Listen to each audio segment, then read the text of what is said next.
love a good business video, and I have a doozy for you today. So the title of this video, as you saw on the poster frame, is All Quiet on the Spoiler Front. And I'm very proud of that title because it's my play on the famous movie title, All Quiet on the Western Front. And if you're not familiar with that movie, you should be if you know your movies.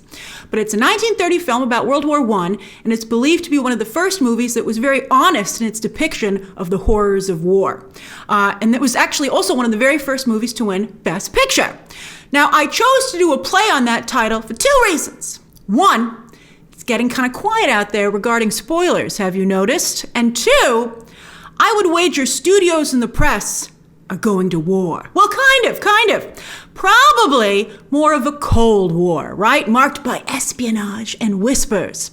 Because both sides are holding major cards and both have their finger on nuclear options. But what does this mean for you? That's what we're going to discuss in this video.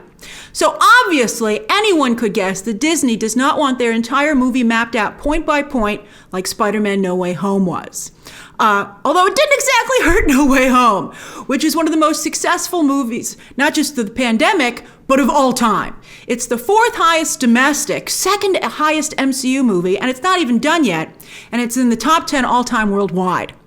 Doctor Strange 2 would love to be that successful. They love that. And you have to wonder, were all the spoilers part of that formula for success? You know, driving fans into a frenzy and having to then therefore see these amazing things for themselves on screen, right? You know, is that hype machine a big part of the play?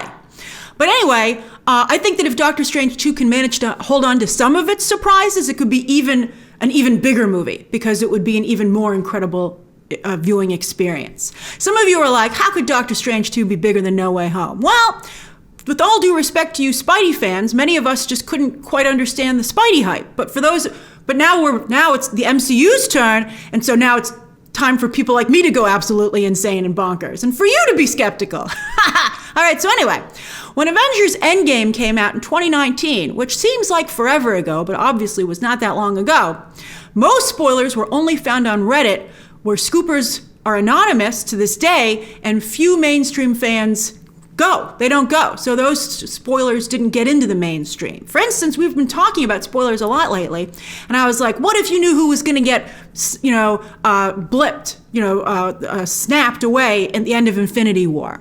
Or if you knew that Cap was going to pick up Mjolnir. Those to me were two of my most amazing movie-going experiences of all time, hearing that audience reaction around me and being surprised myself. And some of you, when I've brought that up, have been like, well, I had you'd heard it because you had seen the spoilers on Reddit, which is amazing to me. It's like the early days of spoilerage, the age of spoilers. So I am curious down below, what were your spoiler experiences, what you knew in advance for Infinity War and Endgame compared to No Way Home? Right? All right. But with the pandemic, so many things changed. But one of them was spoilers. Because a lot of VFX work suddenly was being done at home.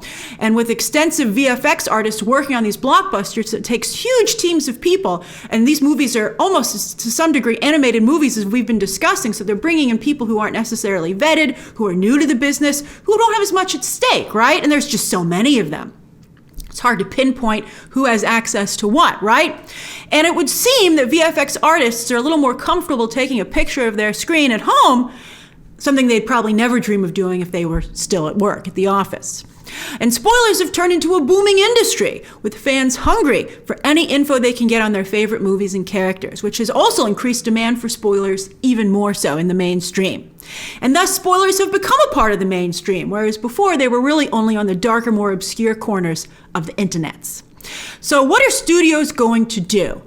I would guess that they're going to be more aggressive. I'm just going to guess that, right? So I would speculate that what we're going to see in mainstream coverage going forward is going to be dialed back to speculation instead of outright confirmation, the way it used to be, and the way I know many of you actually prefer.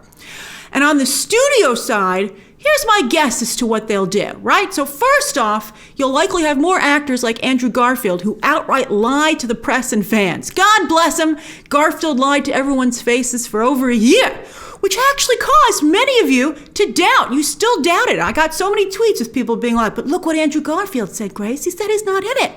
And you had to actually see him for yourselves in No Way Home before you believed it. So he was effective. His campaign of lies was effective. So I'd also guess that so I think you'll see more actors employ that.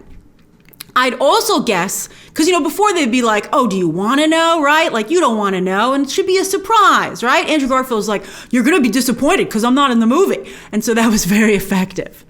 I'd also guess that test audiences will no longer be seeing the whole movie with not just end credit scenes held back, but I suspect cameos within the actual movie to try to keep them from leaking or at least being outright confirmed, right? I mean, Doctor Strange 2 is already plagued by some pretty big casting rumors that were leaked quickly. They came about very quickly was the situation, right? And speaking of rumors are that the movie will be chock full of cameos, right? So it would be more than just the 2 rumors that are going around right now, one would think.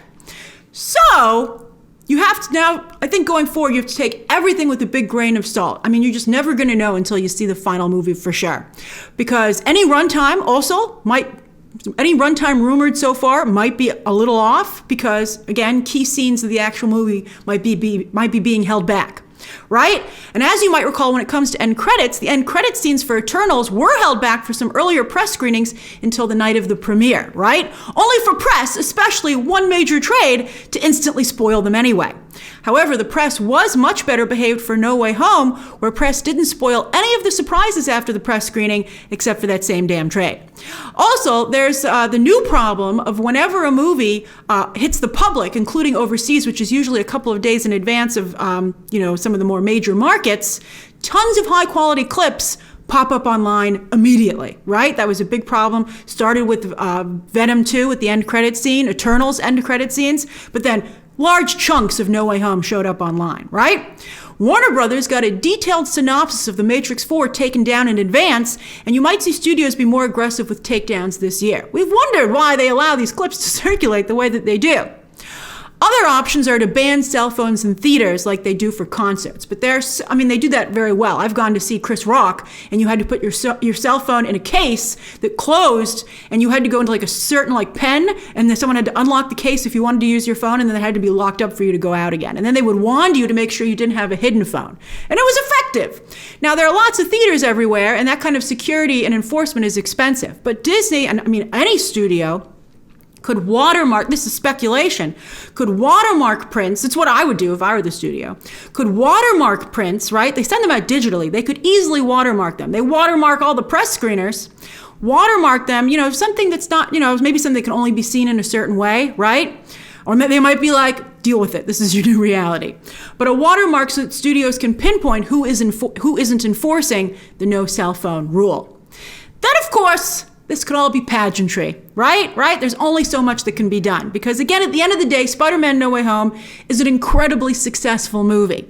And it had the most spoilers of all time. And it's hugely successful. Because again, those spoilers only seem to drive fans into more of a frenzy and to make it more of a must-see event. I think, and on that note, I think, again, many of you simply will not totally believe all these incredible things that you're hearing, these dreams come true, and stuff you never even considered until you actually see it for yourselves on screen. And I think that's the safety net for the studios, that you're going to want to see it. So this is a very interesting development, and I'll be curious to hear your thoughts on the Age of Spoilers Cold War. It sounds like a comic book event in and of itself. I love it. And I also think I think every position is totally understandable. It's just from a business perspective, I find it absolutely fascinating. And I'm curious to hear your thoughts down below. Subscribe today. And of course, as always, you can check out some more videos right now.